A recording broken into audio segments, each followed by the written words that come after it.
And then they start saying, okay, who wants to pitch first? Crickets in the room, like no one Obviously. speaks. Actually, because I was one of the first one to pitch, right after my pitch, another entrepreneur came to see me and is like, oh, I've listened to your pitch. I think you should definitely meet with Selfridges. And so let's maybe, shift west a bit to Selfridges and the opening. How did that, come about? Was it prepared for years? Did you always have that in mind? Did they approach you? So it was actually made from a mutual introduction. And so this introduction happened back in October 24. So Okay.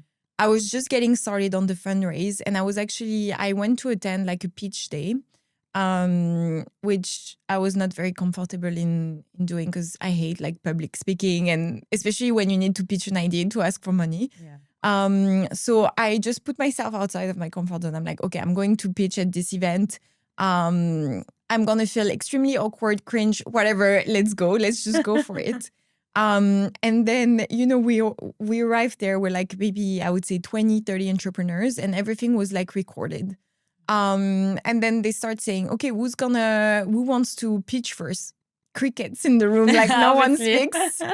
And then I don't know what happens. I'm like, okay, I'll go for it. And then the second I say, okay, I'll go for it, I was like, what am I doing? Wow. Hating myself. Go you. So I pitched there.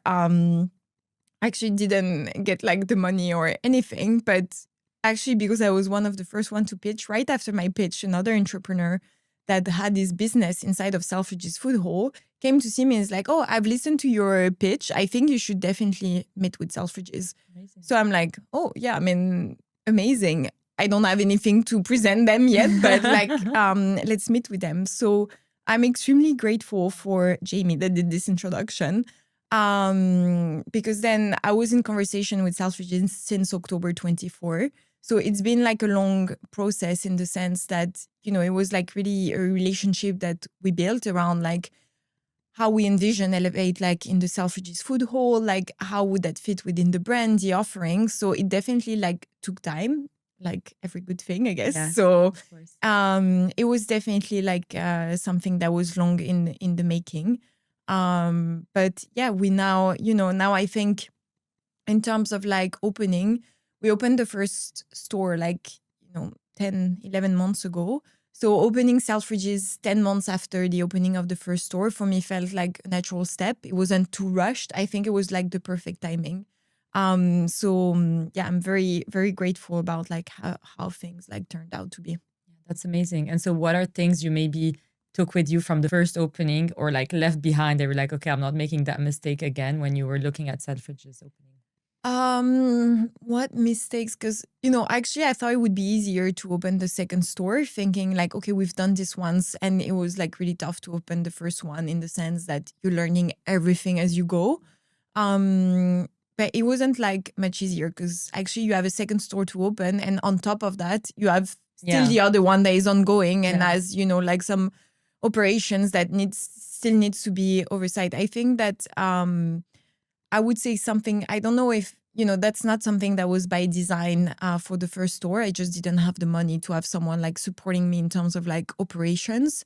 I think that, now that we've grown the team and I was able to promote some people internally as well to have I would say, to help me more on the operation side of things. So this is something, I would say surrounding myself with the right people always. But for the first one, it wasn't really by design. It was just okay, this is what we're working with. So, And then I think, you just learn so much about very, I would say operational things, about things that you need to, just order things very much in advance and kind of where to source your ingredients and everything to just make sure you're ready.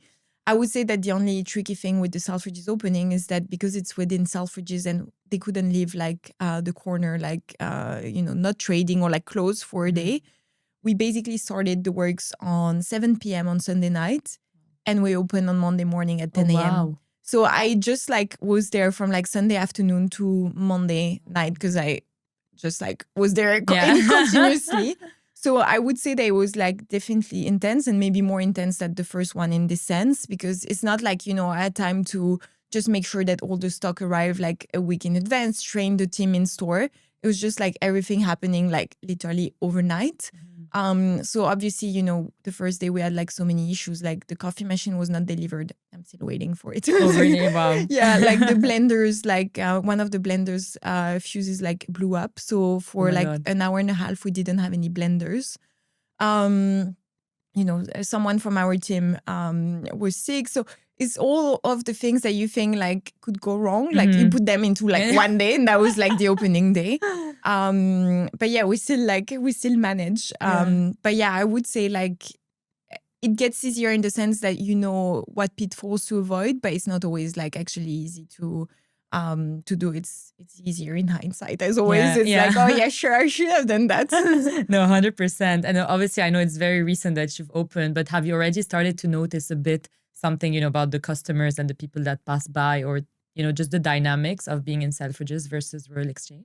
Yeah, I think that in terms of customers, I mean, obviously because we're in Selfridges and it's still like relatively new, it's more this kind of like shopping crowd, tourists, yeah, very much like luxury shopper, or people that just went to Nobu for their Pilates class, or that just went to get a facial like around the corner. So I think it's like definitely interesting. We do have a bit of like office workers coming in, but less than what we currently have at Royal Exchange. But I also keep in mind that it took us a couple of months to ramp up at the Royal Exchange and to really build this kind of like loyal customer base that just like keeps returning, because like a habit formation like takes time. So yeah, but we're already seeing like regular customers and people that discovered us last week and are already returning. So that's definitely something we're really excited about.